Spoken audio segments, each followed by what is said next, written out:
তো নুরা পাগলার ঝাড়ফুঁকেও মানুষ সুস্থ হয়েছে। হ্যাঁ, এবার আপনি বলবেন হুজুর তাহলে এটা তো আশ্চর্যজনক বিষয়, নুরা পাগলার ঝাড়ফুঁকেও মানুষ সুস্থ হয়েছে। যদি সুস্থ কেউ নাই হতো তাইলে তার ভণ্ডামি তো দিন দিন বাড়াইতে পারত না, সে কিছু তো ঝরে বক মরবেই। আপনি বলবেন হুজুর তাইলে তো এটা কামেল পীরের লক্ষণ। আমি বলবো অসম্ভব ভাই, এটা কামেল পীরের কোনো লক্ষণ না।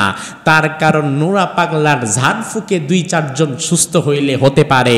যদি আপনি কামেল পীরের লক্ষণ মনে করেন, তাকে যদি হকপন্থী মনে করেন, তাহলে রাসূল বলেছেন কিয়ামতের পূর্বে যখন দাজ্জাল পৃথিবীতে আসবে, দাজ্জালের কামালিয়াত, দাজ্জালের ক্ষমতা থাকবে আরো বেশি। সে দিনকে রাত, রাতকে দিন বানাবে। সে হঠাৎ করে বৃষ্টি চাইলে বৃষ্টি নামাবে। সে হাতের মধ্যে আপনাকে জান্নাত এবং জাহান্নাম দেখাবে। আশ্চর্যজনক কোনো বিষয় দেখাতে পারলেই যদি বড় বুজুর্গ হওয়া যেত, তাইলে তো সবচেয়ে বড় বুজুর্গের নাম হতো দাজ্জাল। কথা কি ঠিক কিনা? তাহলে আশ্চর্যজনক কোনো বিষয় ঘটলেই যে সে আল্লাহর ওলি, এমনটি ভাবা যাবে? তাহলে আল্লাহর ওলি চিনবেন কিভাবে? কে হকপন্থী আপনি কিভাবে চিনবেন?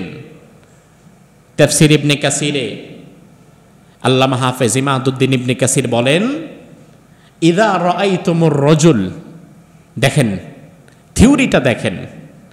আল্লামা হাফেজ ইমাদউদ্দিন ইবনে কাসির রাহিমাহুল্লাহ তার তাফসীরের উদ্ধৃতিতে এনেছেন, ইযা রাআইতুমুর রাজুল ইয়াতিরু আলাল হাওয়া আও ইয়ামশি আলাল মা।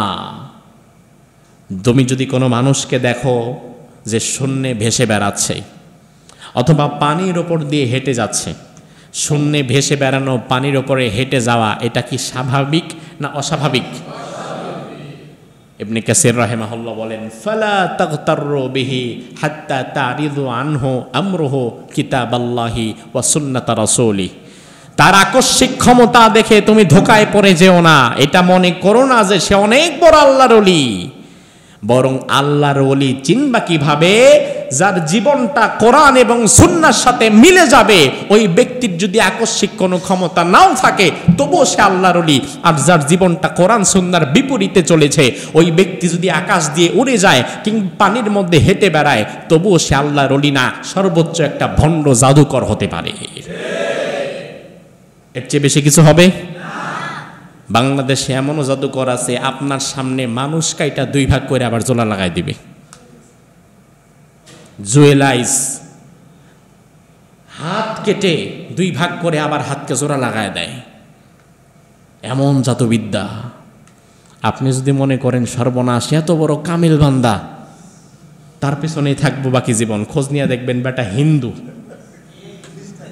খ্রিস্টান, ওই যে খ্রিস্টান, তো খোঁজ নিয়ে দেখবেন সে খ্রিস্টান। আলী রাদিয়াল্লাহু আনহুকে জিজ্ঞেস করা হলো, ও রাসূলের মেয়ের জামাই, আমাদের নেতা সাইয়েদুনা আলী রাদিয়াল্লাহু আনহু, দুনিয়ার সব মানুষ নিজের হক দাবি করে, আসলে হক কারা আমরা তো চিনতে পারছি না। আটরশি দাবি করে তারা হক, সুরেশ্বর দরবার দাবি করবে তারা হক, দেওয়ানবাগি দাবি করবে তারা হক, নুরা পাগলা দাবি করবে তারা হক, চরমনের হুজুর দাবি করবে তারা হক, সরসিনার দরবার দাবি করবে তারা হক।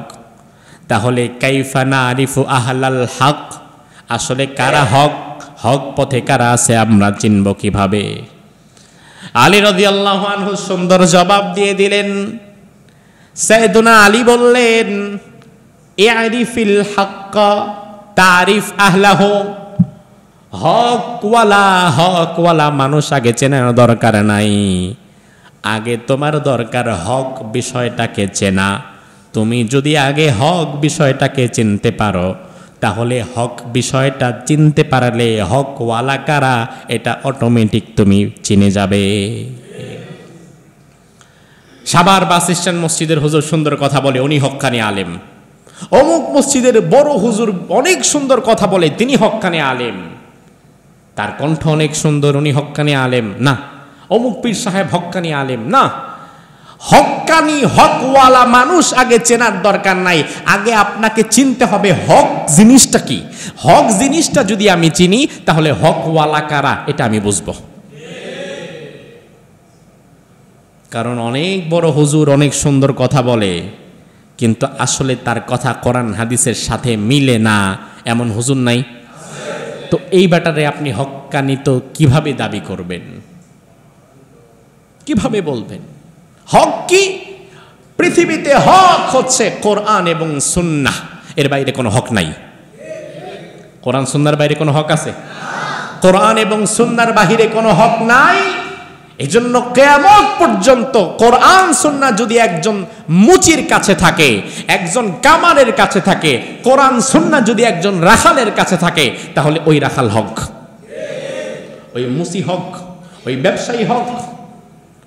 আর অনেক বড় হুজুর, অনেক বড় পীর, অনেক বড় বুজুর্গ, কিন্তু তার জীবন যদি কোরআন সুন্নাহর সাথে না মিলে, সে কোনোদিন হক হতে পারে না। এখন আমাদের দেশে মানুষের যে কি আকীদা, কিন্তু দিন শেষে আল্লাহ তাআলার একটা বিচার আছে না? আকাশ এবং জমিন থেকে যারা বিদায় হয়ে যাবে, সব বস্তু আবার আমি আল্লাহর সামনে দাঁড়িয়ে যাবে। আমি আল্লাহর সামনে থেকে কেউ পালাতে পারবে না। আমি তাদের গণনা ঠিক মতো করে রেখেছি, গণনা করে রাখবো। ওয়াকুল্লুহুম আতিহি ইয়াউমাল কিয়ামাতি ফারদা। হিসাবের কাঠগড়ায় দুনিয়ার প্রতিটি মানুষকে একাকী দাঁড়াতে হবে, তার সঙ্গে সাপোর্টিভ হিসাবে কেউ থাকতে পারবে না। আপনি আপনার হিসাবের জন্য আপনাকে আল্লাহ একা ডাকবেন, একা দাঁড় করাবেন। আপনি আমাকে যতই ভালোবাসেন না কেন, হিসাবের জায়গায় আমি আপনার কোনো কাজে আসতে পারবো না। হিসাবের জায়গায় আপনি যেমন ইয়া নাফসি নাফসি করবেন, আমিও তেমন ইয়া নাফসি নাফসি করব। রাসূল হাদিসের মধ্যে বললেন, দুনিয়ার নবীরা পর্যন্ত ইয়া নাফসি করে ডাকবে আল্লাহকে। নবীরা পর্যন্ত যেদিন ইয়া নাফসি করে নিজের চিন্তায় ব্যস্ত থাকবে, ওই কঠিন দিনে আপনার পীর সাহেব হুজুর তার মর্যাদা অন্তত নবীদের চাইতে কম। তাইলে নবীরা যদি ইয়া নাফসি করে, বোঝা গেল আপনার পীরও সেদিন ইয়া নাফসি করবে। তাহলে আপনার পীর তো নিজেই বাঁচতে চাইবে। আল্লাহ তাআলা বলছেন, আমি তো একাকী দাঁড় করাবো। আজ দুনিয়াতে তুমি যখন দাঁড়াও, তোমার সামনে পেছনে হাজার লক্ষ জনতা থাকতে পারে, তোমার জনপ্রিয়তা অনেক হতে পারে, তুমি কোথাও বিপদে পড়লে, কোথাও কল দিলে 50 জন 100 জন লোক ছুটে যেতে পারে। তবে কিয়ামতের ময়দানে যেদিন বিপদে পড়বা, ওদিন ডানে বামে সামনে পেছনে কাউকে পাবা না, একাকী দাঁড়াবা, একদম একাকী দাঁড়াবা। কারো কাছ থেকে বিন্দু মাত্র সহযোগিতা পাওয়ার কোনো উপায়ও সেদিন থাকবে না। এখন আমাদের দেশে পীর সাহেব হুজুর পরকালে পার করে দিবে, সুপারিশ করে জান্নাতে পৌঁছায় দিবে, এমন ধারণা দেয়, এমন পীর বাংলাদেশে নাই? বাংলাদেশে যত পীর আছে সব কি হক্কানি নাকি কিছু ভণ্ড আছে? সংখ্যা বেশি কাদের, হক্কানি না ভণ্ড?